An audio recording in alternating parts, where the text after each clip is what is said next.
사무엘 사사 같은 사람도 자녀 교육엔 실패했어요. 제가 오늘 이 부분을 읽으면서, 이번 주에 이 부분을 읽으면서, 자녀 교육은 진짜 내 마음대로 되는 게 아니구나. 내가 떤 사람이건 간에 그것과는 또 다르게 어려운 게 자녀 교육이 아닌가라는 게 좀 다시 한번 생각이 들면서 좀 생각이 많아졌던 부분입니다. 다들 아마 공감하시는 부분이 아닐까 싶은데, 자, 아들들이 부정한 재판을 하고 뇌물을 받습니다. 그래서 구분 판결을 내리죠. 그 사무엘이 자신의 아들들을 사사로 세우는데 너무 별로였던 거예요. 그래서 그것을 이제 계기로 왕을 세워달라고 이제 본격적으로 요구를 합니다. 하나님께서 이제 그 사무엘의 기도를 응답을 해주셔서 요구를 들어주시는데 이 왕의 제도를 분명히 경고하라라고 말씀을 하십니다. 그래서 왕의 제도가 된다, 왕을 너희가 세운다는 것은 왕의 노예가 된다는 것과 마찬가지다라는 그 부분을 언급을 하면서 경고를 합니다. 그럼에도 불구하고 백성들은 계속해서 우리에게 왕을 주소서, 왕을 주소서, 우리에게 왕을 주소서라고 이야기를 하면서 왕을 요구하는 것을 보고 결국에는 하나님께서 왕을 세우라고 지시를 하셨습니다.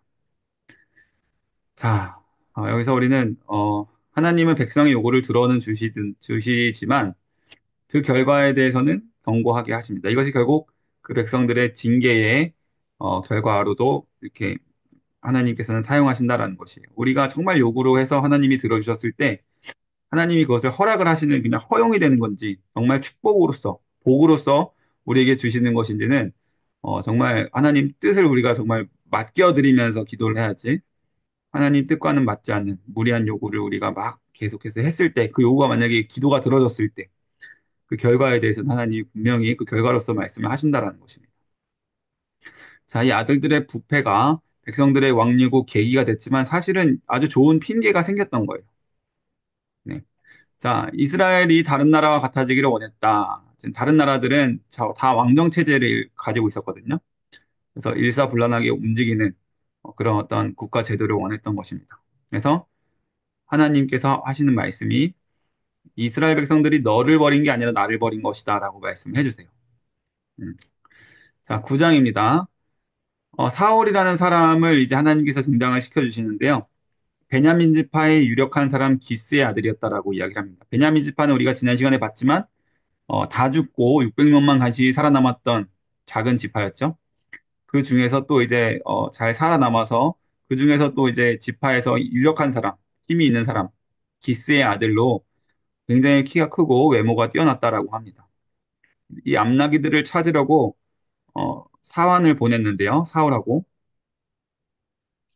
여러 지역을 거쳐서 나귀를 찾으려 했으나 실패했다. 그리고 하나님의 사람이라고 되어 있는데 선지자라고도 표현이 되어 있고 이게 지금 여기가 어디냐면 바로 사무엘이 있던 곳입니다. 사무엘이 그 말년을 보냈던 곳이 이제 라마였죠, 라마.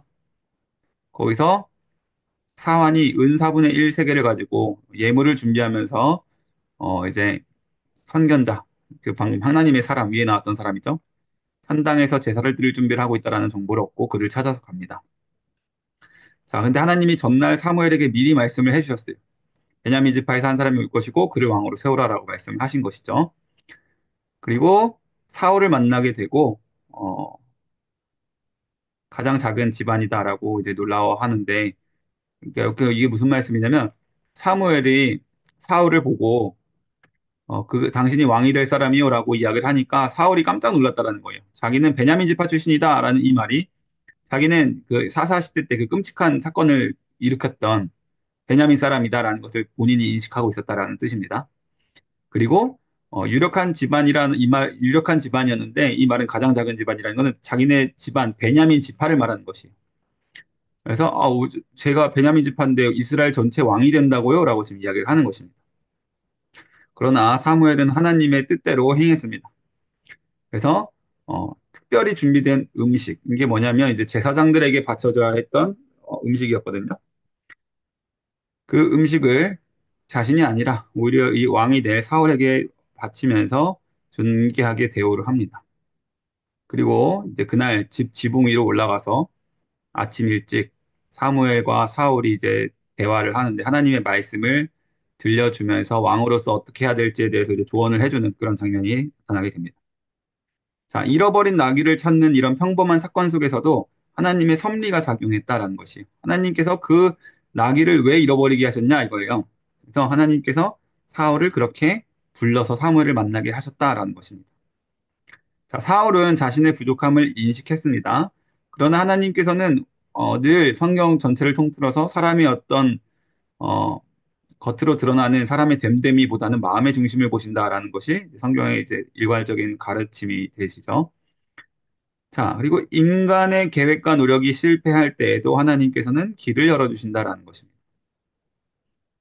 지금 뭐 여기저기 지금 나귀를 찾다가 다 실패해서 선지자가 있다는 저 성읍에 한번 가보자라고 했는데 하나님께서는 오히려 거기에 길을 열어두고 계셨다라는 것입니다. 자, 사무엘상 10장입니다. 사울이 이제 왕 임명을 받게 되는데요. 사무엘이 사울의 머리에 기름을 부르고 입맞추면서 왕으로 임명을 하게 됩니다. 자, 그리고 사울이 아직도 어리둥절해 있는 사울에게 세 가지 징조를 예언을 해줍니다. 그래서 길갈로 가서 7일을 기다리라라고 지시를 하는데 자, 길갈로 가서 7일을 기다리러 가는 와중에 하나님께서 세 가지 징조를 보여주실 것이다라고 이야기를 해요. 그래서 어떤 사람들이 갑자기 막 포도주와 빵을 나눠주는 장면, 그런 장면들이 있었죠. 우리가 읽은 부분에서. 그 다음에 예언하는 사람들 무리에 만나서 자신도 예언하게 되리라는 그 말씀. 이때의 예언은 하나님을 찬양하는 그런 모습들을 다 예언이라고 하는 것입니다. 또 하나님의 말씀을 대언하는 것도 예언이라고 이야기를 해요. 우리가 이 예언이라는 말씀 자체가 미리의 자, 또 말씀 원자 써서 앞으로 있을 어떤 미래에 대한 말을 하는 것도 우리가 예언이라고 하지만 성경, 특히 구약에서 말하는 예언들은 하나님을 찬양하는 것 또는 하나님의 말씀을 함께 낭독하는 것, 이 모든 것들을 다 예언이라고 했습니다. 그래서 아주 어떤 신비한 체험, 그것만을 예언이라고 보시면 안 되는 거예요. 특별히 이 사사시대 때는 더 그랬습니다. 자, 근데 이제 뒷부분에 오늘 읽게 될 뒷부분에서도 예언하는 장면이 또 나오게 되는데 사울 왕이 이제 나중에 또 예언하는 장면들이 나오게 되는데 그때는 이제 어떤 황홀경으로서의 예언도 이 예언이라고 표현되는 부분이 있어요. 그러니까 예언이 단순히 어떤 미래에 대해서 알려주는 그것만 마치 점쟁이들이 하는 것처럼 미래를 내다보는 것 그것만 예언이라는 것이 아니라는 말씀입니다. 자, 사울의 삼촌이 그 여행에 대해서 물었는데 사울은 부끄러웠어요. 그래서 자기가 왕으로 기름 부음 받았다는 일을 말하지 않았습니다. 자, 뿐만 아니에요. 제비뽑기를 해서 사무엘이 미스바에서 그 미스바 광장이었죠. 엄청 큰 들판이었습니다. 백성들을 다 모아놓고 이제 각 지파별로 대표들을 다 모아놓고 제비뽑기를 할 것이다라고 제비뽑기를 했습니다. 근데 베냐민 지파가 뽑혔어요. 그리고 정말 사울이 왕으로 뽑히게 됩니다. 근데 사울은 지금도 부끄러워서 짐작 사이에 숨어 있었다라고 이야기를 하고 있는 거예요. 아직도 자신이 왕이 될 그런 사람이다라고 인식을 하지 못했던 것이죠. 그 사울이 왕으로 올라서기 전 그 초기에 인간적인 어떤 본연의 겸손한 모습이 좀 있었다라는 것을 볼 수 있겠습니다. 자, 사무엘이 왕정의 규례를 기록하여 여호와 앞에 두었다. 자, 이 말씀이 좀 중요한데요. 여호와 앞에 두었다라는 말은 지금 사실 성소가 없거든요. 산당에서 겨우 간신히 이곳저곳 지역마다 산당에서 제사 드리던 사람들이었어요. 여호와 앞에 두었다는 말은 마음에 새기게끔 사울에게 주었다라는 말입니다. 약간 의역을 한 것이죠. 자, 근데 어떤 사람들은 환영했고 사울의 어떤 외모를 보고 굉장히 매료된 사람들이 있는가 하면 그 동네의 불량배들, 사울의 동네의 불량배들은 야, 무슨 사울이 무슨 왕을 할 수 있겠느냐 이렇게 비아냥거리는 사람들도 있었다라는 것입니다. 자, 하나님의 주권과 인간의 선택. 하나님은 이스라엘의 요구를 들어주시면서도 그분의 계획을 이루어 가신다라는 것입니다. 이 사람들의 악한 요구였죠. 하나님을 버린 요구, 하나님을 왕으로서 섬기지 못하는 그런 연약함을 통해서도 악한 일들을 통해서도 하나님은 결국에는 하나님의 완벽한 계획을 이루어 가신다라는 것입니다. 자, 초기 사울의 모습에서 그의 겸손과 순종의 태도를 볼 수 있습니다. 그러나 이 모습은 전혀 이제 사라지게 되는 것이죠, 점점. 자, 사울이 기름을 받았을 때 하나님의 영이 그에게 임했습니다. 그래서 하나님의 영이 임하자 성령님께서 하시는 역할, 새 마음을 주셨다라는 것이에요. 새 마음을 주셨다. 그래서 이제 마음을 새롭게 해도 겸손하게 하나님께 순종하는 모습을 보여줍니다. 초반까지는요. 자, 11장. 암몬의 위협. 자, 이제 암몬 사람들이 와서 야베스라는 성읍, 동편에 있던 곳인데, 어, 이 성읍을 위협을 합니다. 이 암몬 사람들은 입다와 큰 사사 입다 있죠? 우리 지난번에 살펴봤던 적을 두었던 사람들이었어요. 입다가 나중에 암몬 사람들을 크게 무찌르고 승리하고 와서 자기 딸을 바치잖아요. 그때 암몬 사람들이 굉장히 많이 죽어나갔습니다. 그래서 암몬 사람들이 이스라엘 백성들을 늘 미워하고 있었어요. 뿐만 아니라 그 요단강 동편 쪽으로 이스라엘들이 행군해서 올 때 그 암몬 사람들을 또 물리치면서 왔잖아요. 자신들을 길을 내주지 않았기 때문에. 자, 그래서 암몬 사람들은 언제나 이스라엘 백성들을 미워했는데 이 그 사람들의 최근의 악감정은 입다 때문이었어요. 그래서 길란 야베스를 공격하고 포위합니다. 야베스 사람들이 제발 우리를 살려주세요라고 항복 선언을 하는데 자 그래 너네 항복 받아줄게 대신 모든 사람들의 오른쪽 눈알을 다 빼와 이렇게 얘기했어요. 그러면 항복을 받아줄게. 굉장히 잔인하죠. 그래서 야베스 사람들이 어떨까 어떨까 막 정말 막 우리 눈을 다 빼야 되나 막 지금 그러고 있는 상황에서 사울이 이제 그 소식을 듣고 너무너무 화가 난 거예요. 하나님의 영에 감동되어서 분노했습니다. 그래서 그 자리에서 소를 토막을 내면서 이스라엘 전역에 보내서 군대를 보내지 않는 지파의 모든 가축들은 이렇게 될 것이다라고 경고를 합니다. 엄하게. 그래서 33만 명의 군대가 모입니다. 여기서 이제 특별히 이스라엘에서 30만 명, 유다에서 3만 명 이렇게 기록을 하는 것을 아마 보셨을 거예요. 네. 네. 이런 기록은 왜 그렇게 기록을 하냐면 이때 이 사무엘서가 쓰여졌을 당시가 이미 남북이 분단돼 있던 상황이었다라는 것을 반영한 기록입니다. 시대적으로 이미 남북이 분단된 상황이었다. 북이스라엘에서 30만 명, 유다에서 3만 명 이렇게 따로 기록을 해놓은 것이에요. 자, 그리고 하나님의 도우심으로 야베스를 구원하고 암몬 군대를 아주 끝까지 따라가서 격파하고 완전히 흩어지게 합니다.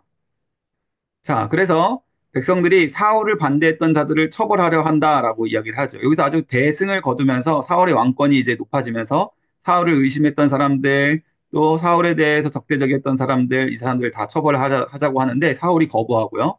그러니까 은혜를 베푼 것이죠. 자비를 베풉니다. 길갈에서 사울을 공식적으로 왕으로 세우게 됩니다. 이 길갈은 이스라엘 백성들에게 굉장히 상징적인 장소였다라는 말씀을 여러 번 드렸습니다. 자, 백성들이 여호와 앞에서 화목제를 드리면서 기뻐합니다. 자, 하나님은 적절한 때에 사울을 통해서 이스라엘을 구원하셨다라는 것이에요. 이런 결단력 있는 행동이 국가적인 위기를 극복하게 했고요.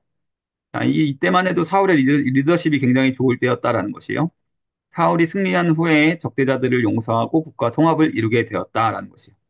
그래서 이제 정말 중앙 집권적인 나라의 기틀을 마련한 것은 사실 사울이었다라고 볼 수 있겠어요. 자, 이제 사무엘이 고별설교를 합니다.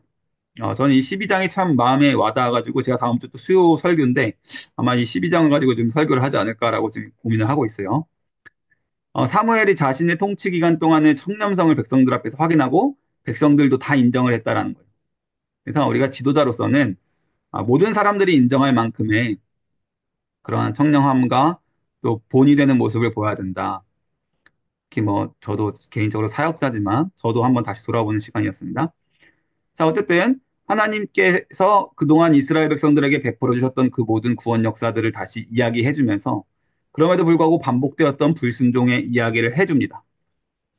그리고 너희들이 지금 왕정을 요구한 이 모든 일들도 역시 결국에는 하나님을 버린 행위라는 것을 분명하게 지적을 하고요. 그러니까 이 사람이 대단한 것은 뭐냐면 끝까지 자신만만하고 당당했던 사람이었다라는 것이. 할 말을 다 했어요. 지금 떠나는 자리, 자기 평생 하나님 앞에서 부끄러움 없이 살아왔던 사람들과 하나님 앞에서 부끄러움 없이 살아왔던 자신의 모든 삶을 근거로 이런 말을 끝까지 내려가는 자리에서도 할 수 있었다라는 것입니다. 자, 그러면서 이제 마지막에 한 가지 이 부분이 이제 좀 많이 와닿았는데, 어, 지금은 건기 때였거든요. 밀추수 때였다라는 것은 건기예요. 엄청 건기. 비가 거의 안 오는 때입니다. 하루 종일 해면 쨍쨍 떼던 때. 근데 하나님께서 내가 기도할 때 우레와 비를 내려주실 것이다라고 이야기를 해요. 그랬더니 정말 막 천둥이 치고 비가 막 쏟아집니다. 그러니까 사무엘이 어떤 심정으로 진짜 이런 기도를 드렸고 사무엘의 마음과 하나님의 마음이 너무나 지금 일치했다라는 것을 보여주는 장면이거든요. 너희들이 세운 이 왕을 보라라고 다시 한번 사울 왕을 가리켜 주면서 사울 왕을 지금 모든 백성들 앞에 세워놓고 백성들의 불순종과 하나님 버리는 그 모든 일들에 대해서 패역한 길들에 대해서 모든 이야기를 하면서 자신이 내려가는 그 마지막 시간에도 하나님의 마음을 정말 대변하는 그런 일을 지금 했다라는 것입니다. 그래서 하늘에서는 우레와 천둥이 비가 내리고 백성들은 사무엘과 여호와를 너무나 두려워하면서 자신들의 잘못을 깨달았다라는 것입니다. 그러면 한 번 더 이 백성들의 회개를 받으시고 위로와 권면을 해주는 사무엘과 하나님의 마음을 읽어볼 수 있습니다. 끝까지 순종할 것을 당부합니다. 물론 그렇게 못하죠. 사무엘이 계속해서 백성을 위해 기도하겠다라고 약속합니다. 그래서 내가 너희들을 위해서 기도를 쉬는 죄를 범하지 않겠다. 이 유명한 말씀이 이제 이 부분에서 나왔던 말씀이죠. 기도를 쉬는 죄를 범하지 않겠다. 자, 청년과 정직의 중요성, 지도자의 청렴성이 국가의 기초가 되었다. 이스라엘 역사를 통해서 드러난 하나님의 변함없는 사랑과 구원 사건을 바라보게 되었다. 하나님과 그의 말씀에 대한 순종이 축복의 조건이다라는 것을 볼 수 있겠고요. 자, 그런데 딱 한 장만에 사울이 변해요. 왕으로서 공식적으로 마지막으로 이제 사무엘이 퇴장하면서 한 번 더 백성들 앞에서 다 같이 공개적으로 사울 왕과 함께 이제 나라를 잘 세워가 달라고 당부를 하고 내려갔는데 단 한 장만에 사울이 변하게 됐다라는 것이에요. 자, 어떤 사건이 있었냐면요. 블레셋과 전쟁을 합니다. 자, 블레셋과 대군을 동원해서 이제 싸우게 되는데 백성들은 다 두려워하고 있었어요. 자, 얼마나 이 백성들이 형편이 없었냐면요. 너무 무서워서 도망을 가다가 요단강 동편, 요단강을 넘어서 도망친 사람들도 있었대요. 그러니까 블레셋 군사들이 그만큼 무서웠다라는 것이요. 이때가 블레셋은 철기 시대였고요. 이스라엘은 아직도 철기 문화가 없었던 시대였다고 해요. 그 옛날에 우리나라 왜 고구려가 막 그 무슨 수나라인가요? 어딘가 그 막 그 철기 그 훨씬 전이죠. 우리나라 고구려 막 그 사만 막 이런 나라 그런 배경이 생각이 나는. 자, 어쨌든 사무엘을 기다리지 못합니다. 사무엘이 7일 동안 기다려라. 내가 와서 여호와께 제사 지내고 싸우자라고 했는데 못 기다려요. 마지막 7일이 됐는데도 안 나타나니까 직접 자신이 제사를 드려버립니다. 그 제사를 드리자마자 사무엘이 도착을 합니다. 그러니까 7일째 되는 날 도착을 했는데 그걸 못 참은 거예요. 그러니까 7일을 나름대로 기다렸는데 못 기다리고 제사를 지내버렸습니다. 자, 그때 하나님께서 이미 사무엘을 통해서 망령된 행위고 너의 왕조가 오래가지 못할 것이다. 왕권을 잃어버릴 것이다라는 이제 예언의 말씀을 주십니다. 이것이야말로 이제 진짜 하나님께서 주신 예언의 말씀이었죠. 자, 이, 이 왕권 상실 선언, 이 예언의 말씀을 듣고 이스라엘 백성들이 또 무서워서 뿔뿔이 흩어져요. 여전히 아직까지 사무엘의 영향력이 컸다라는 것이죠. 흩어져요. 에이, 괜히 왜 시키지도 않은 제사 7일도 못 기다려가지고 이게 뭐야? 이러면서 이제 사람들이 다 떠나갔다라는 거예요. 이스라엘 군대가 아까 분명히 3천 명이 모였다라고 했는데 600명으로 줄어들었다라는 것입니다.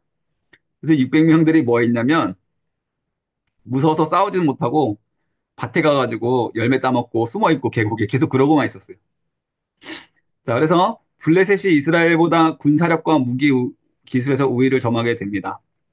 블레셋이 모든 철기 공장, 대장장이 이때를 다 잡아가고요.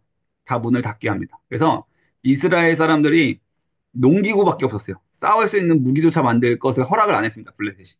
그래서 자기들의 농기구가 망가지면 블레셋 근처에 있는 블레셋 성읍으로 가서 막 구걸을 했다 그래요. 고쳐달라고. 그 정도로 이런 상황이었습니다. 하나님의 명령에 대한 순종이 제사보다 중요하다라는 말씀을 아주 중요한 말씀을 하셨죠. 사무엘 선지자가. 자, 순종이 제사보다 중요한 말씀 참 뒤에 나오죠. 근데 어쨌든 순종이 제사보다 중요하다라는 그 사실. 자, 하나님의 때를 기다리는 인내가 필요한데 인내하지 못한 사울의 모습. 그러니까 벌써 사울이 실수하는 모습을 이제 나타나게 되고요. 지도자라도 자신의 권한을 넘어서는 행동을 해서는 안 된다라는 것을 우리가 생각해 볼 수 있겠습니다. 자, 그런데 이렇게 600명이 다 맨날 풀밭에서 놀면서 밭에서 열매 따먹고 이러고 있을 때, 자, 요나단, 사울의 아들 중에 한 명이었죠. 이 사람이 무기를 든 부하 한 명, 그러니까 단 둘이서요. 그러니까 이 요나단의 무기를 들면서 쫓아다니는 사람이 있었어요. 사환 같은 사람. 블레셋 초소를 공격하기로 결심을 합니다.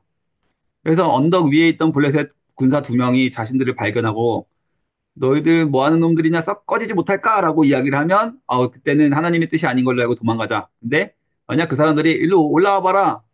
만약에 이야기를 하면 그건 하나님이 이 사람들을 우리한테 넘기신 것이다. 라고 얘기하면서 진짜 그 사람들 앞에서 막 알짱알짱 이렇게 대고 있었어요, 두 명이. 그러니까 그 언덕 위에 있던 사람들이 진짜 이 요나단의 말대로 이리 올라와 봐라 라고 이제 소리를 지르게 됩니다. 그러니까 그 모습을 보고 아, 하나님이 이 사람들을 우리한테 넘기셨다. 라고 얘기해서 올라가서 그 언덕배기에 있던 사람들 20명을 다 죽여버립니다. 두 명이서, 단 두 명이서.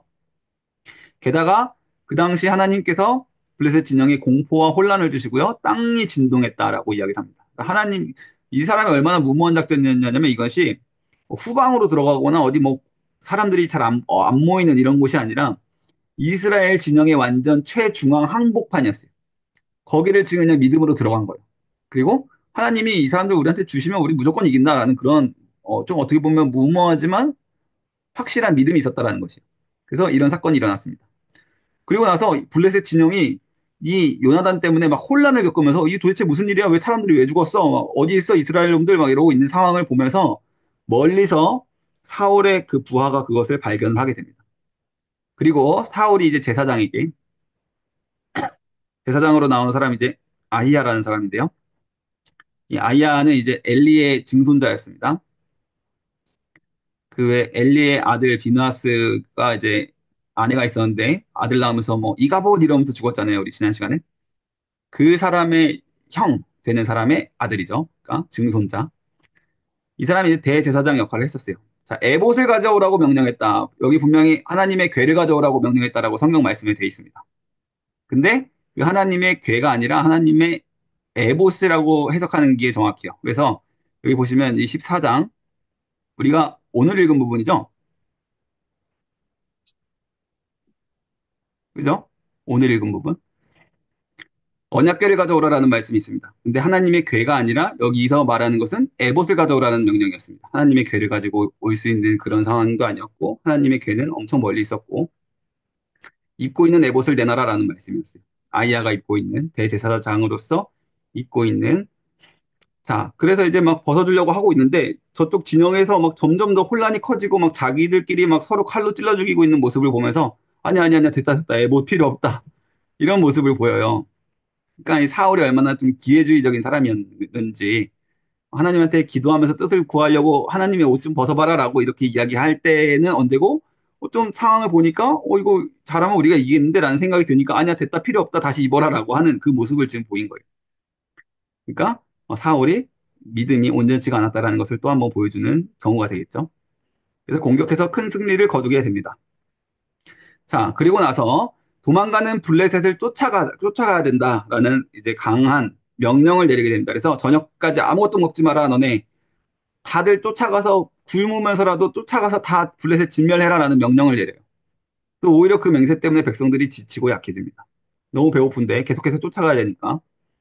자, 요나단은 근데 이 사울의 맹세, 그러니까 누구든지 밥을 먹는 사람이 있으면 하나님께서 그를 저주할 것이다라는 하나님의 그 말씀을 요나단은 모르고 있었어요. 그래서 그 석청이라고 하죠. 석청꿀을 자기는 찍어 먹어서 기운을 차리는데, 자, 오히려 요나단은 백성들이 아무것도 못 먹고 있는 그 모습을 보면서, 야, 아빠가 진짜 이거는 너무 나쁜 명령이다. 오히려 백성들 힘들게 했다라고 막 비판을 하는 그런 모습이 나타납니다.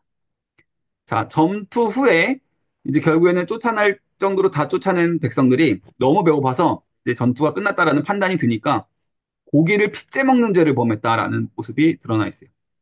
자, 이스라엘 백성들은 피를 먹으면 될까요? 안 될까요?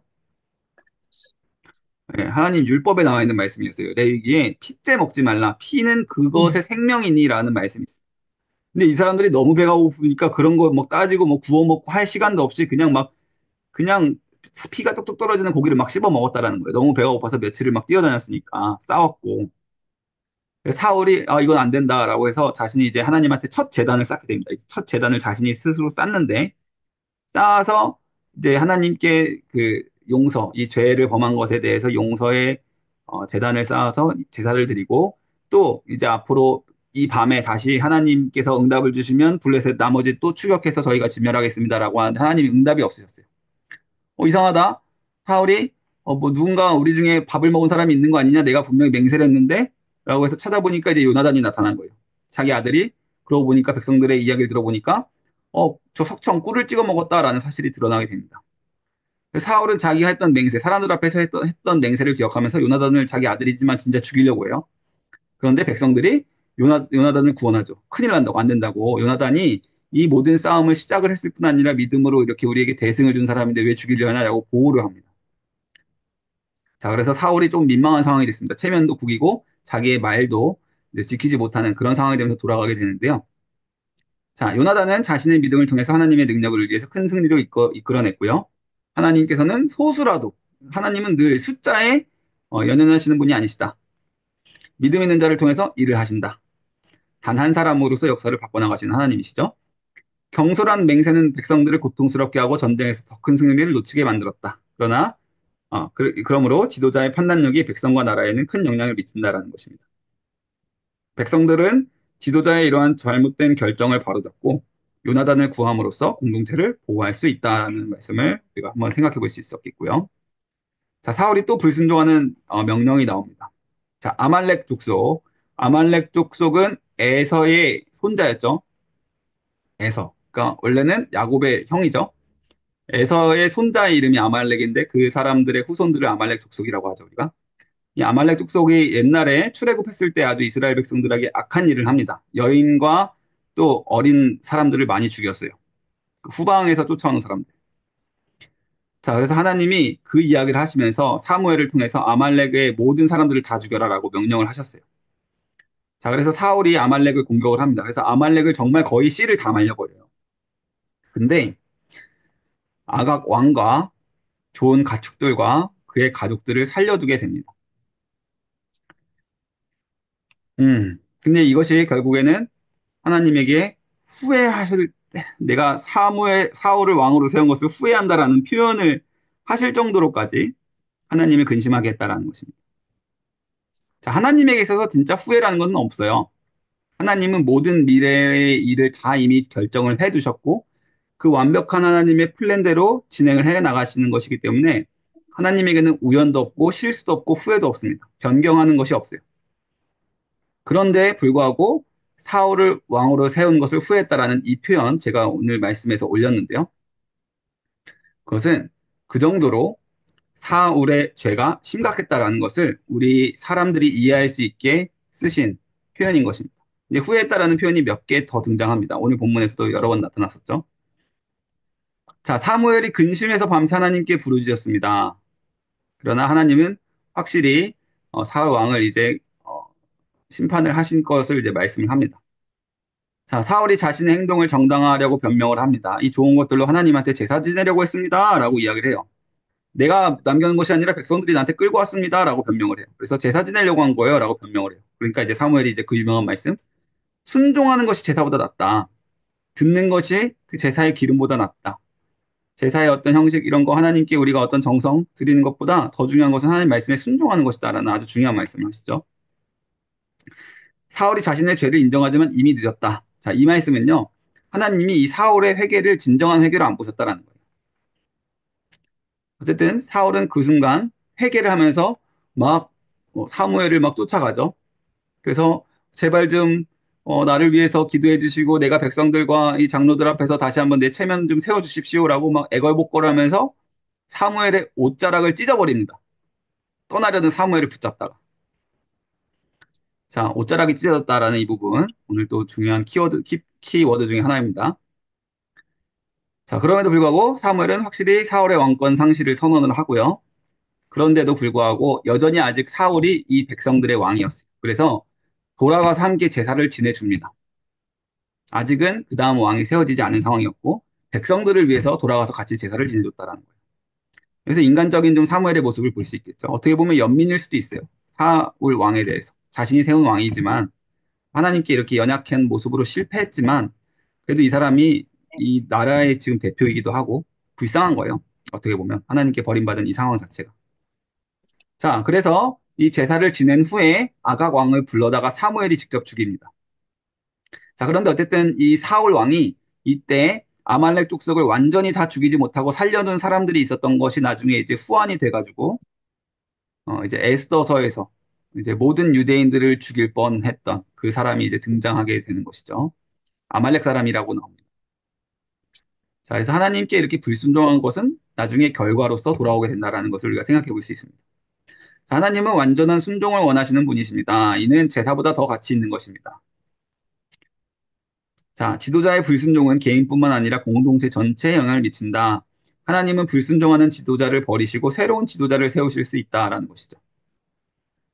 자, 그러면서 이제 다윗의 기름 부은 사건이 일어나게 됩니다. 하나님이 사무엘에게 이제 내가 새 왕을 예비했으니까 가라라고 이제 말씀하십니다. 그래서 베들레헴 땅, 아주 이제 의미가 있는 곳이죠, 우리에게는. 자, 예수님의 고향이기도 했죠. 유대 땅 베들레헴. 그곳으로 가서 이세의 아들들을 살펴봅니다. 자, 그 중에서 뭐 첫째 아들서부터 다 보는데 마지막 그래서 양치던 아들, 막내 아들, 보잘것없고 너무 어려서 이세가 보여주지조차 않았던 그 아들을 데려오라라고 이야기를 하고 하나님께서 이 사람이다라는 말씀을 주셔서 다윗 왕에게 기름을 부어서 왕으로 세워주십니다. 자, 사무엘이 다윗에게 기름을 붓는 그 순간 하나님의 영이 다윗에게 임합니다. 그리고 그 순간 왕으로서 사울 왕에게 머물고 있었던 하나님의 영이 그 자리를 싹 떠나요. 그러면서 그 자리에 도리어 악신이 들어왔다. 악령이 들어왔다라는 것이요. 그때부터 사울이 좀 미치기 시작합니다. 그러니까 이 악신이 너무너무 괴롭히고 자신이 정신적으로 힘들게 하니까 신하들이 그럼 하프 잘 치는 사람을 이 하프 연주를 들으면 좀 정신이 좋아진다라는 사람들의 그 당시 이제 생각들이 있었나 봐요. 그래서 수금 잘 타는 사람을 데려와서 이 병을 달래게 하자라고 제안을 하고 우연히 다윗이 궁정으로 불려 들어오게 됩니다. 다윗이 이 수금을 잘 타는 사람이잖아요. 우리가 이번에 이제 대형박물관에서 이제 다윗이 쳤을 것으로 이제 예상이 되는 그런 수금을 좀 볼 건데, 아무튼 왕궁에 들어가서 이때부터 하나님은 사실 준비를 해놓으셨다라는 것이죠. 다윗이라는 이 촌 동네에 아주 보잘것없는 막내 조만한 어린 아들이 이때부터 왕궁에 드나들면서 사울 왕의 신임을 얻게 되고요. 사울 왕이 상태가 점점 좋아지니까 나중에는 보좌관 있죠? 보좌관이 됩니다. 아까 사환이 돼요. 그러니까 자기가 정말 신뢰하는 사람에게 자기 무기를 맡긴다고 했잖아요. 아까 요나단 같은 사람, 자기가 신뢰하던 부하 한 명하고 자기 무기 들고 있던 부하하고 싸웠던 그 장면처럼 사울이 자기의 모든 무기와 진들을 맡기는 그런 사환으로서 삼게 됩니다. 자, 하나님은 외모가 아니라 마음의 중심을 보신다라는 것입니다. 자, 이렇게 다윗이 벌써 궁정에 들어가서 사울과 관계가 있었던 것 모두가 다 하나님의 섭리였다라는 것이죠. 그래서 하나님께는 우연이라는 것이 없고요. 실수라는 것이 없다라는 것입니다. 변개치 않으시며 회전하는 그림자도 없으시다라는 말씀을 우리가 기억을 해야 됩니다. 그래서 후회했다라는 그 표현이 우리의 수준에서 우리의 이해를 돕기 위한 표현이다라는 것을 한 번만 더 생각을 해 주시고요. 자, 하나님의 영이 떠난 사울과 하나님의 영이 임한 다윗의 대조. 자, 17장입니다. 그렇게 이제 궁정을 드나들면서 또 하나님의 영으로 충만했던 다윗이 골리앗을 이제 마주치게 됩니다. 블레셋이 이스라엘 백성들을 이제 부수기 위해서 쳐들어옵니다. 자, 그때 블레셋 거인 장수 골리앗이 이제 6규빗이었다라고 나오는데 이게 오늘날로 따지면 3m라고 하더라고요. 3m면 얼마나 클까요? 3m 되는 사람 혹시 보신 적 있나요? 제가 보니까 2m 한 70몇까지는 오늘날에도 사람들이 있긴 있었더라고요. 얼마 전에도, 비교적 최근에도. 그러니까 어쨌든 그 정도로 정말 거인이에요. 거인병 걸린 사람들 있잖아요. 현대에도 거인병 걸린 사람들 있다고 그러잖아요. 그러니까 그런 사람들이었던 거예요. 근데 골리앗이 정말 너무너무 커가지고 이 블레셋 사람들이 밑에서 방패를 들고 골리앗을 이렇게 막 방패를 몇 겹을 쌓아가지고 지키는 사람들이 막 또 따라다녔대요. 근데 이 사람들이 이스라엘 백성들을 막 모욕을 합니다. 근데 여기 며칠 동안 모욕을 했냐고 보면 40일 동안 백성들을 모욕했다라고 해요. 성경에서 항상 이 40이라는 숫자를 우리가 좀 주목해서 볼 필요가 있죠. 40이라는 숫자는 항상 인간의 연약함과 한계를 드러내는 그런 숫자거든요. 40일 동안 비가 내려서 모든 사람이 홍수로 다 죽어버렸던 사건. 그죠? 40일 동안 모세가 시내 산 위에 올라가 있을 때 이스라엘 백성들이 우상 숭배했던 그 사건들. 이런 것들 보면 40이라는 숫자는 항상 인간의 연약함을 이야기하는 거예요. 그래서 이 40일 동안 백성들이 숨어가지고 저 골리앗 어떡하냐 어떡하냐 이러고만 있었던 거예요. 자, 근데 다윗이 그 모습을 보고 내가 싸우겠다. 내가 저 사람 쳐부수겠다라고 이야기를 하는 거예요. 자, 첫째였던 엘리압이 형이 꾸짖는데 다윗은 굴하지 않고 오히려 자원을 합니다. 자, 사울이 자신의 갑옷을 다윗에게 입히지만 다윗은 거절합니다. 이제 내가 아버지의 양을 칠 때 사자도 나를 공격하고 곰이 나를 공격했을 때도 내가 하나님께 기도하는 마음으로 그들의 입을 다 찢었으며 막 이런 이야기를 하니까 에휴 그래 야 저 조만한 어린애 뭐 잃어봤자 우리가 목동 하나를 잃는 거지 그래 가라 가라 하면서 이제 보내요. 또 겨우 이 물맷돌 5개 하나 들고 막대기랑 물맷돌 5개 가지고 골리앗을 이제 싸우는데요. 그 물맷돌 하나 가지고 이겨버립니다. 이마에 맞춰 쓰러뜨리고 골리앗이 들고 있던 골리앗의 칼로 골리앗의 목을 베어버립니다. 그래서 이 모습을 보고 블레셋 백성들이 혼비백산에서 도망가죠. 그리고 이스라엘 군대가 블레셋을 추격해서 엄청 큰 대승을 거두게 됩니다. 자, 이때 골리앗이 들고 있었던 모든 무기와 장신구들을 이제 이스라엘 진영에다 갖다 놓게 되는데 이제 훗날 또 등장합니다. 그 골리앗의 칼. 자, 사울이 다윗의 출신을 그때서야 물어보게 됐다라는 거예요. 저 사람 근데 저 다윗 저 꼬맹이 도대체 어느 집안 애야? 이렇게 이제 물어봤다라는 거예요. 오랜 시간 이제 궁정에 드나들면서 자기의 사환으로 데리고 있었는데도 사울이 얼마나 이제 교만하고 옆 주변 사람들한테 관심이 없었는지 그것을 이제 좀 보여주는 부분입니다. 이제서야 도대체 다윗이 누구의 아들이야? 라고 이제 물어보는데 옆에서 사람들이 무슨 베들레헴이라는 조그만한 동네의 이세라는 보잘것없는 사람의 아들이래요. 라고 이제 이런 식으로 이제 이야기를 하는 걸 보고 그래? 이렇게 하고 넘어가 버려요. 자, 다윗의 승리는 자신의 능력이 아닌 하나님에 대한 절대적인 신뢰에서 비롯되었다. 다윗은 모두가 두려워할 때 하나님의 영광을 위해서 나아갔다. 너는 창과 단창으로 나게 나가오지만 칼과 단창으로 나게 나가오지만 나는 만군의 하나님 여호와 이름으로 너에게 나아간다. 이런 유명한 말씀을 하죠. 자, 그래서 우리가 여기서 좀 볼 수 있는 것은 이 인간의 40일의 연약함을 극복한 다윗의 모습이라는 거예요. 자, 예수님께서도 동일한 사역을 하십니다. 40일 동안 굶주리시고 마귀의 시험을 이겨내시거든요. 그러니까 이 모습이 이미 예수님의 모형으로서 다윗 왕의 예수님을 예표하는 메시아를 예표하는 모습이라고 볼 수 있는 것입니다. 자, 사람들은 하지 못했던 일을 믿음으로 해낸 것. 자, 이제 다윗이 이제 이 사건 이후로 엄청 유명해집니다. 사울이 이제 이때부터 아주 죽일 듯이 다윗을 미워하게 됩니다. 자, 근데 반면에 사울의 아들은 좀 특이한 친구였어요. 오히려 그런 다윗을 좋아해요. 역시 우리가 앞에서도 보았지만 믿음이 좋은 사람이었잖아요. 그래서 이 사람도 하나님의 사람이구나라고 하면서 굉장히 사랑하게 됩니다. 자신의 생명과도 같이 사랑하게 되었다.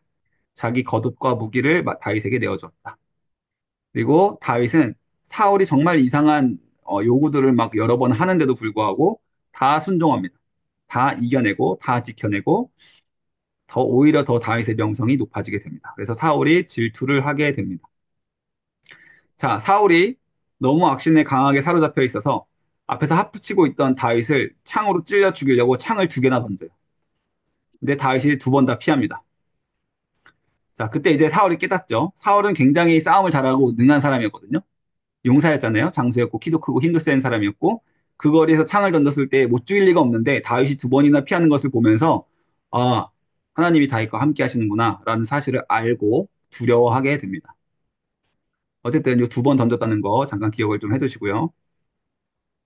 자, 큰딸 메랍을 다윗에게 주겠다라고 이제 약속을 합니다. 자, 이 약속은 왜 약속을 하냐면 골리앗을 죽인 자에게 내가 내 딸을 주겠다라는 약속을 했었어요. 그래서 큰딸 메랍을 주겠다라고 약속을 해놓고 다른 사람에게 줘버립니다. 그 맹세와 약속을 저버리는 것이죠.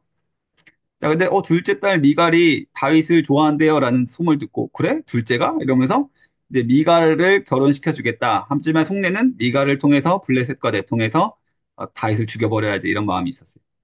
그래서 오히려 이 다윗을 블레셋 사람들에게 원한을 사게 하기 위해서 블레셋 사람들을 죽여서 표피를 100개 베어와라 이거예요.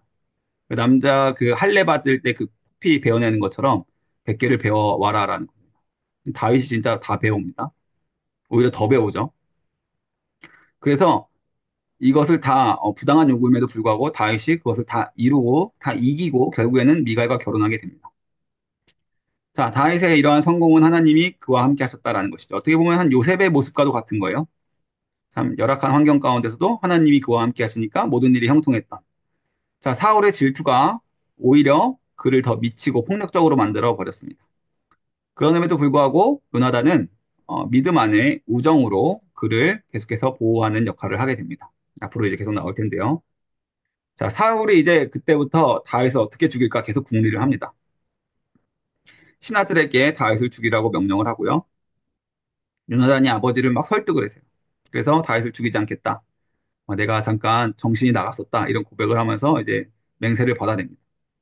자, 근데 또 죽이려고 해요. 다윗이 블레셋하고 전쟁을 했는데 또 이겨버립니다. 더 유명해졌어요. 그래서 사울이 또 악신에 사로잡혀서 다윗에게 창을 던졌다. 자, 그럼 총 창을 몇 번 던졌을까요? 세 번. 네, 세 번. 그죠? 주여 삼창도 아니고 만세 삼창도 아니고 죽어라 삼창한 거예요. 죽어라 죽어라 죽어라 하고 세 번 창을 던졌는데 다 피했어요. 다 다윗이 맞지 않고 죽었다라는 것입니다. 총 세 번을 던집니다. 자, 사울이 이제 이번에는 미가를 통해서 몰래 죽이려고 하는데 미갈이 그 사실을 미리 알고 우상으로 속였다라고 지금 기록이 되어 있거든요. 제가 보시면 이스라엘의 왕이자 공주였잖아요. 미갈은. 그죠? 공주였습니다. 근데 그 왕의 집에 드라빔이 있었다. 드라빔이 뭔지 아시죠? 이스라엘 네. 백성들이 아주 오래전부터 집안의 수호신처럼 갖고 있었던 우상신이에요. 옛날에 야곱이랑 라헬이 삼촌 라반의 집을 떠났을 때 그 삼촌의 집에 있던 드라빔을 훔쳐서 떠나거든요. 라헬이. 그래서 라반이 막 죽이려고 쫓아오잖아요. 자기의 어떤 터주신 같은, 수호신 같은 그런 것을 가져갔다라고 해가지고. 드라빔을 침대에다가 엄청 큰 드라빔이었다라는 얘기예요. 다윗이 누워있는 것처럼 속일 정도였다면. 군사들이 와서 딱 보고 가니까, 미갈이 우리 다윗 집 너무 아프니까 돌아가라 막 난리를 치니까 그냥 돌아간 거예요. 그래서 사울한테 말을 합니다. 아파서 누워있던데요? 머리털까지 쭈뼛쭈뼛 서 있는 거 봤습니다. 이러고 이제 그냥 갔어요. 자, 근데 사실 다윗은 사무엘에게 피신해 있었습니다. 라마.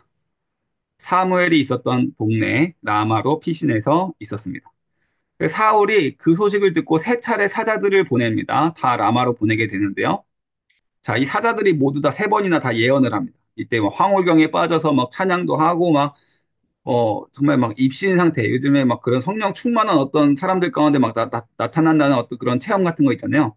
그런 막 신비한 일들이 막 벌어져요. 그리고 사울 자신도 그럼 안 되겠다.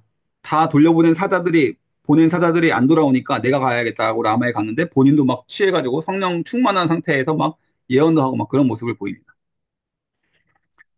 자, 어쨌든 이렇게 계속 하나님께서 여러 가지 방법으로 다윗을 보호하셨다. 그리고 요나단과 미갈이 도리어 다윗의 생명을 구하는 역할을 했다. 다윗의 계획이 하나님의 계획으로 무산되게 되었다라는 것을 볼 수 있습니다. 자, 20장입니다. 자, 다윗이 요나단을 또 따로 만나요. 그래서 요나단이 이제 우리 아버지는 당신을 죽이지 않을 거야. 이 정도 했으면 아버지도 할 만큼 했고 아버지는 이미 당신이 다음 왕이 될 것을 알고 있어, 다윗아. 나는 너의 뒤를 이어서 다음 자리에 앉게 될 걸로 난 만족해. 라는 말을 하면서 이제 다시 돌아가자라는 얘기를 합니다. 자, 그때 다윗이 아니야. 왕은 분명히 날 죽일 거라고 나는 생각해. 그래서 한 가지 이제 확인해 달라고 이제 요청을 하죠. 그 요청한 게 뭐냐면 초하루 식사. 매달 첫 번째 날에 왕과 왕의 직속 신하들이 다 같이 모여서 밥을 먹었다 그래요. 예? 뭐 국무조찬 같은 그런 자리였나 봐요. 그때 나는 우리 가족의 매년제를 위해서 잠깐 유다 베들레헴으로 떠날 거라고 얘기를 해줘. 그때 사울 왕이 만약에 그래 잘 보냈다라고 이야기한다면 사울 왕이 날 죽이지 않을 거라는 마음이 있다는 것을 너가 알 수 있겠고 너한테 불같이 화를 낸다면 사울이 날 죽이려고 하는 마음을 가지고 있었다라는 것을 알게 될 거야라고 이제 이야기를 합니다. 이 매년제는 뭐냐면 가족들끼리 우리가 언제 1년에 한 번만큼은 딱 이날 모여서 예배드리자라고 정해놓은 그런 제사를 그 당시 매년제라고 했습니다. 그러니까 오늘날은 뭐 추도 예배, 뭐 어머님 아버님 돌아가셨을 때 모여서 뭐 드리는 예배 같은 날 그런 날이었겠죠. 정해서 그때는 우리가 매년제를 드리자라고 이제 정하고 이제 돌아갔다라는 거예요. 자, 근데 초하루 잔치에 다윗이 불참했다라는 소식을 통해 듣고 사울이 어떻게 했냐면 사울이 창을 던져서 요나단 자기 아들까지 죽이려 했다라고 해요. 그막 모욕을 하죠. 너 천박한 여자에게서 난 자식 같은 막 이런 막 자기 부인을 막 욕하면서까지 자기 엄마를 욕하면서 요나단의 엄마까지 욕하면서 그러니까 정말 사울이 지금 이미 미쳐 있었다라는 것을 볼 수 있게 되죠. 그래서 요나단도 이제 인정할 수밖에 없어요. 아, 다윗의 말이 맞구나. 우리 아빠는 무조건 다윗을 죽이겠구나라는 것을 이제 이야기를 하면서 이제 눈물로 이제 다윗과 이제 영영 이별을 하게 됩니다. 자, 만나 마지막으로 슬픈 작별 인사를 나누게 됩니다. 자, 요나단은 자기 왕위 계승권까지 포기합니다. 나는 당신의 두 번째가 될 것을 확신해라는 이야기까지 하면서 다윗을 지킬 것을 우정을 이렇게 지키는 모습을 보여줍니다. 요나단은 다윗이 하나님께 선택받은 왕이라는 것을 인정하고 그를 도움, 이거 제가 오탄데요. 도움입니다, 도움. 자, 다윗과 요나단은 서로 가문을 돌보기로 한 언약을 지킨다. 이 말씀이 이제 좀 중요하죠. 둘이 영영 헤어지면서 우리가 만약 서로 죽으면 우리의 자손들을 서로 챙겨주자라는 약속을 하게 돼요. 자, 나중에 다윗은 이 약속을 지킬까요? 안 지킬까요? 지키죠. 네. 왕이 돼서 무비보셋이라고 하는 요나단의 그 장애가 있는 아들을 자기 정말 친아들처럼 돌봐주면서 사랑을 베풀어 줍니다. 왜냐하면 요나단이 정말로 진심으로 믿음으로 자기를 사랑해주고 지켜줬던 것을 기억하기 때문에. 네, 뒷부분에 나오겠습니다. 자, 이제 그래서 계속해서 이제 돌아다니고 도망다니고 막 정말 그런 장면들이 나옵니다. 자, 노베 제사장 아히멜렉에게 도착함. 아까 이야기했던 사람이에요. 아히야라는 이름이 있습니다. 아히멜렉이라는 이름도 있어요. 동일 인물이에요. 아까 엘리의 증손자였다고 했죠? 이가봇 이러면서 죽었던 그 이가봇의 형제의 아들 아히야라고 됐습니다. 아까 에봇을 갖고 와라라고 했던 사람 있잖아요. 네, 그 사람이 높당에서 높당은 우리가 지금 여호수아에서 지금 계속 나오고 있지만 제사장들에게 주신 성읍이었어요. 그러니까 이 높성이라는 곳은 제사장들이 모여 사는 곳이었다라는 거예요. 제사장과 그의 가족들. 이 뒷부분에서 어떤 사건이 이어지는지 좀 우리가 좀 자세히 볼 텐데요.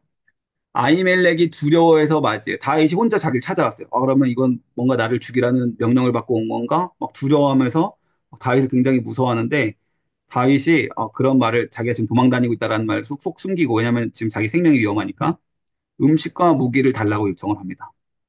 그때 아히멜렉이 자 진설병을 줍니다. 이 부분이 이제 좀 중요한 사건이죠. 진설병은 원래 누구만 먹을 수 있는 거였을까요? 제사장. 예, 제사장만 먹을 수 있는 떡이 진설병이거든요.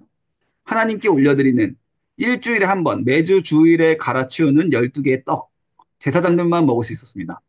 근데 그거를 다윗에게 줬다라는 거예요. 그래서 예수님이 나중에 자기 제자들이 밀 이삭 따먹고 사람들이 막 정죄하니까 이 사건을 이야기하시거든요. 사람의 생명이 더 귀하냐, 율법이 더 귀하냐라는 말씀을 하면서 아히멜렉도 다윗과 그 제자들에게 그 따르는 사람들에게 진설병을 주지 않았냐라는 말씀을 하십니다. 그러니까 이 아히멜렉이 정말 이 다윗이 이렇게 너무 초췌해 보이고 불쌍해 보이는 모습을 보니까 궁휼한 마음을 가지고 이 진설병을 그냥 내어준 거예요. 지금 줄 수 있는 것도 사실 이거밖에 없었고. 그리고 아까 킵해 두었던 골리앗의 칼, 자기가 그 골리앗의 목을 그렇게 했었던 골리앗의 칼을 다윗에게 돌려줍니다. 그것을 가지고 이제 다윗이 결국에는 도망 가서 블레셋 가드라는 성까지 도망을 갑니다. 뭐 더 이상 이스라엘엔 못 있겠다. 사울이 나를 계속 쫓아다니니까 난 여기서 못 있겠어라고 해서 블레셋에게 가는데 가드 사람들이 다윗을 알아보고 위협을 느끼죠. 그러니까 다윗이 미친 척을 하면서 세월을 보냅니다. 미친 척. 자, 다윗이 이렇게 여러 위기를 맞이한 상황 가운데서도 하나님께서 보호를 해주셨다. 위기 속에서 거짓말을 하는 등 인간적인 약점도 보였다. 살아남기 위해서. 결국엔 다윗 또 사람이라는 거죠. 다윗이 가드에서 미치광이 행세를 하여서 위기를 모면한 것도 어떻게 보면 믿음의 연약함이기도 하지만 또 지혜롭게 대처했다라고도 본다라는 것입니다. 자, 여기서 이제 그 끔찍한 사건이 나옵니다. 자, 다윗이 아둘람 굴, 여기 나중에 그 성경 역사 지리 탐방 가보시면 이 아둘람 굴 방문하실 거예요. 굴 별로 크지가 않아요. 근데 되게 깊어요. 나오기가 힘들더라고요. 자, 요 굴에서 400명 되는 사람들이 모여서 숨어서 살아요, 다윗과. 다윗을 도우면서. 자, 한난당한 자, 빚진 자, 마음이 원통한 자들이 다윗에게 몰려들었다. 자, 이 사건도 역시 동일하게 우리 예수님의 사역을 그림자로서 보여주는 사건이라고 볼 수 있겠죠. 예수님의 주변에는 늘 병든 자들, 아픈 자들, 그죠? 그리고 어, 환자들, 뭐 또 뭐가 있을까요? 뭐 여러 가지 상처 많은 사람들이 다 예수님께로 몰려들었던 그 모습을 지금 그림자로서 먼저 보여준다라는 것입니다. 자, 그런데 도대체 이 사람들하고는 지금 생활이 안 돼요. 다윗이 계속 부모님을 모시고 다니거든요. 효심이 좀 지극했던 것 같아요. 자기의 할머니가 모압 사람이었잖아요. 그죠? 증조할머니죠, 증조할머니. 증조할머니가 모압 사람이기 때문에 모압 왕에게 가서 자기 부모를 맡깁니다. 그러니까 모압 왕이 선대합니다. 자, 그리고 선지자 갓이 이제 여기서부터 이제 본격적으로 등장을 하게 되는데, 갓이 다윗에게 나타나서 여기 있으면 안 된다. 어서 유다 땅으로 가시오라고 얘기를 합니다. 그래서 유다 땅으로 가게 됩니다. 또 선지자의 말을 듣고. 자, 여기서부터 이제 끔찍한 사건. 자, 사울이 분노해요. 야, 이 베냐민 놈들아. 이렇게 막 사람들에게 소리치거든요. 사울 자신이 이제 베냐민 사람이니까 자기 측근들을 다 베냐민 사람으로 앉혔어요. 그래서 야, 이놈들아. 왜 너희들은 아무도 다윗을 나한테 못 잡아오느냐? 막 소리를 막 지릅니다. 자, 근데 여기 도액이라고 하는 에돔 사람, 에돔 사람이라는 사건이 좀 중요합니다. 에돔 사람은 아까도 봤지만 에서의 후손 중에 한 족속이었습니다. 굉장히 불량한 사람이었어요. 이 사람이 뭘 했냐면요. 아까 아히멜렉, 아히야라고 하는 제사장이 다윗에게 진설병을 준 사건 있잖아요. 그 사건을 우연히 목격했었어요. 그 자리에 옆에 지나가다가. 아, 내가 얼마 전에 봤는데요. 사울 왕이시여. 이제 이 사람은 에돔 사람이니까 이스라엘 백성들에게 차별받고 있던 사람입니다. 그리고 사울 왕에게 착 붙어서 그래도 내가 어떻게든 성공해봐야겠다라는 기회를 노리고 있는 사람이었어요. 도액이라는 사람이 아히멜렉 그 대제사장이 다윗을 돕던데요. 진설병도 먹이고 뭐 칼도 줬던데요. 이 사건을 이제 고발을 한 거예요. 그래? 오케이. 하고 이제 놋당으로 가게 됩니다. 아까 그 제사장들이 살고 있었던 놋당. 그래서 제사장들 다 죽여라라고 이야기합니다. 제사장들과 또 제사장들이 데리고 살았던 모든 가족 식솔들까지 다 죽이는 거예요. 자, 근데 사람들이 무서워하죠. 그래도 어떻게 하나님의 제사장들을 우리가 어떻게 죽입니까? 라고 하니까 이제 그때 칼을 빼든 게 도액이었어요. 왜냐면 에돔 사람이니까. 나는 괜찮아요. 제가 다 죽여드릴게요, 왕이시여. 이러면서 85명의 제사장들을 죽이고요. 높 성읍을 진멸했다. 여자, 남녀노소, 생명, 가축 할 거 없이 다 죽여버립니다. 그러니까 오늘날 따지면 모든 뭐 주의 종들이라는 사람과 그 가족들까지 다 죽여버린 거예요. 굉장히 끔찍한 일을 하죠. 자, 그 중에 아히멜렉의 아들 아비아달만 간신히 살아남아서 다윗에게 도망을 옵니다. 이제 이 사람이 나중에 이제 제사장 역할을 하게 되죠.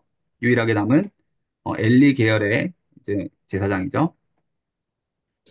자, 위기 속에서 다윗을 향한 하나님의 보호하심이 나타났다. 그러나 다윗이 어, 다윗을 보호해주고 지켜줬던 사람들은 끝끝내 비참하게 죽게 됩니다. 사울이 얼마나 악했는지.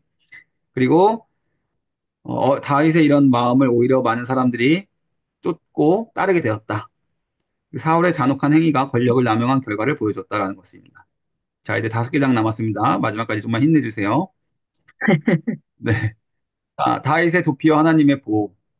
블레셋이 그일라라는 성을 공격하니까 하나님께 묻고 그일라를 구원을 합니다. 하나님이 그일라를 구원해줘라라고 명령을 하세요. 그래서 그일라 사람들을 구원을 하는데 사울이 쫓아온다라는 이야기를 들어요. 그래서 다윗이 하나님께 물어요. 하나님, 그일라 사람들이 절 팔아넘길까요? 하나님이 그일라 사람들이 널 팔아넘길 거야. 얼른 도망쳐라고 말씀을 해주십니다. 그일라 사람들이 자신을 지켜준 다윗을 헌신자처럼 버릴 것이다라는 거예요. 진짜 그일라 사람들이 사울이 온다는 이야기를 듣고 다윗을 내주려고 합니다. 그래서 떠나죠. 자, 이때 한 번 더 요나단이 찾아와서 격려하고요. 두 사람이 언약을 다시 한번 맺습니다. 자, 여기 이 10사람들, 요 어감도 안 좋은 요 사람들, 10광야에서 이제 다윗이 숨어서 생활을 하게 돼요. 10광야. 굉장히 나중에 이제 그 역사 탐방 가보시면 10광야 굉장히 척박합니다. 그리고 주변에 막 온통 동굴들이 엄청 많아요. 산에 막 돌산들인데 대부분이 다 조그만한 동굴, 막 큰 동굴, 막 이상한 막 희한한 동굴들이 막 있어요. 그러니까 이 사람들이 지금 몇백 명이 된 사람들이 이 조그만한 동굴에 삼삼오오 숨어서 막 캠핑을 하고 있는 거예요. 도저히 어디 뭐 갈 데도 없고 하니까. 근데 이 장면을 워낙에 사람들이 몇백 명이 되니까 10사람들이 본 거예요. 그래서 사울에게 일러 바칩니다. 아, 사울이 우리한테 뭔가 해주겠지. 그래서 이제 사울이 다윗을 거의 다 붙잡아요. 산봉우리 하나에 다 몰아세우고 이제 저 산으로 우리 다 같이 올라가서 죽이자라고 이제 막 몇백 명이랑 이제 싸우려고 하고 있는 찰나에 블레셋이 쳐들어왔다라는 소식을 듣고 아, 오늘은 날이 아니다. 공쳤다 하고 이제 다 돌아가게 됩니다. 그래서 한번 살아남아요. 자, 이번에는 이제 엔게디 굴이라는 곳에 만납니다. 자, 엔게디 굴 역시 그 10광야에 있는 굴인데요. 아까도 말씀드렸지만 그 굴이 굉장히 깊고 구멍이 많아요. 여기저기에 막 엔게디 광야에 있는 굴에서 막 숨어서 또 사는데 이때 지금 3천 명이 이끌고 다윗을 죽이려고 합니다. 자, 근데 사울이 갑자기 배가 아픈 거예요. 그죠? 그래서 이거를 응가를 좀 하려고 이 많은 굴들 가운데 한 굴로 들어가게 됩니다.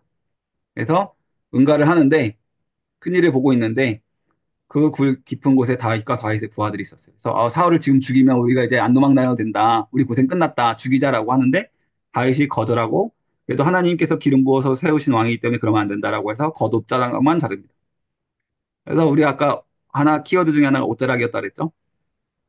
사람들의 인정과 사람들에게서 자기 체면을 바라면서 옷자락을 막 붙들고 찢었던 사람과 하나님의 일하심을 믿기 때문에 옷자락을 자신의 칼로 베어내고 생명을 구한 이런 다윗의 모습, 비교되는 모습을 볼 수 있겠습니다. 자, 그 옷자락을 흔들면서 사울에게 나는 당신을 죽일 수도 있었지만 죽이지 않았습니다. 당신이 하나님의 기름 부음 받은 왕이니까요. 나는 당신을 죽일 의도도 없고 당신에게 해를 가하지도 않을 것입니다라고 증거로 옷자락을 이제 보여주게 됩니다. 그리고 내 아버지여라고 이제 사울을 극존칭을 하면서 부르게 되고요. 자, 이때 사울이 이제 감동을 하면서 내가 정말 뭐 잘못됐구나. 그러면 안 되는데 미안하다. 너는 반드시 나를 이어서 왕이 될 것이다라는 것을 인정을 하게 되는 모습을 보입니다. 이 사건이 좀 중요하죠. 하나님이 너와 함께 계시고 너는 반드시 나를 이어서 왕이 될 것이다라는 사실을 말을 하게 됩니다. 사울이 내가 죽으면 내 자손들을 부디 보호해줘라는 이야기까지 합니다. 이 순간만큼은 정신이 온전했어요. 화해하고 각자의 길로 돌아가게 됩니다. 자, 다윗은 하나님의 때를 기다리면서 스스로 자기 힘으로 이뤄내려 하지 않았다라는 것이. 그래서 우리가 또 기억을 해야겠죠. 하나님의 때가 분명히 있다. 우리가 힘쓰고 우리가 막 무엇인가 바꾸려고 하지 않아도 하나님의 때가 있다라는 것입니다. 자, 나발과 아비가일 사건입니다. 자, 다윗이 어, 이 사건 전에 저 중요한 사건 사무엘이 죽어요.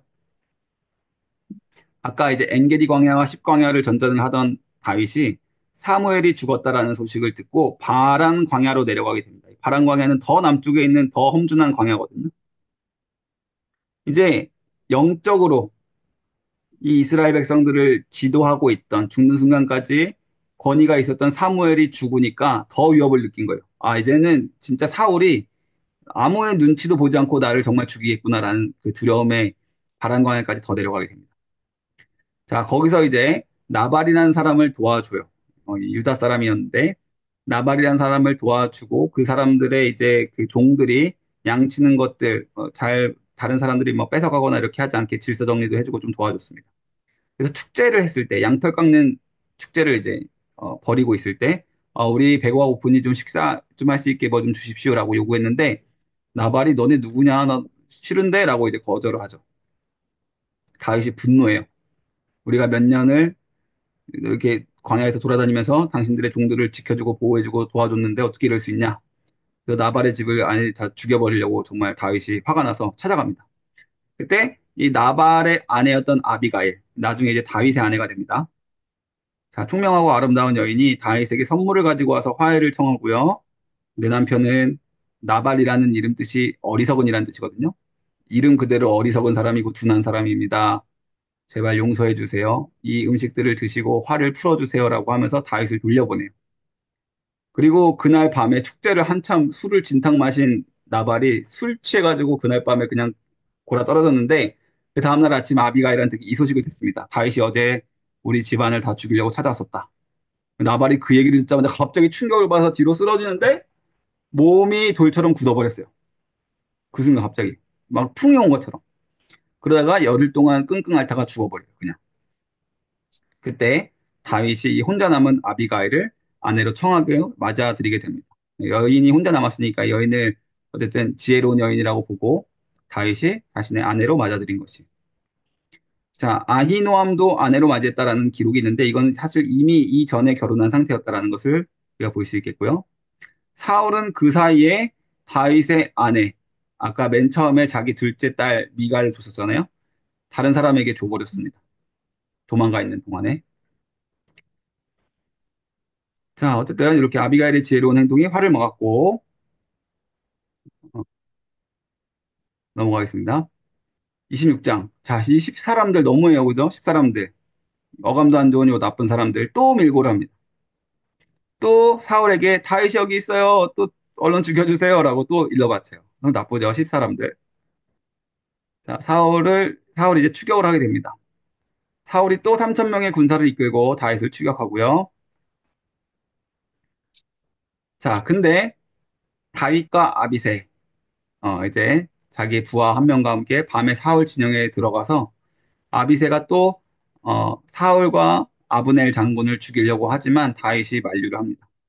그래서 사울의 창과 물병만 가지고 나와서 다윗이 아브넬 장군을 꾸짖고 사울에게 자신의 무죄를 호소하고 다윗이 하나님의 공의로 판결하실 것이다라는 말씀을 하고요.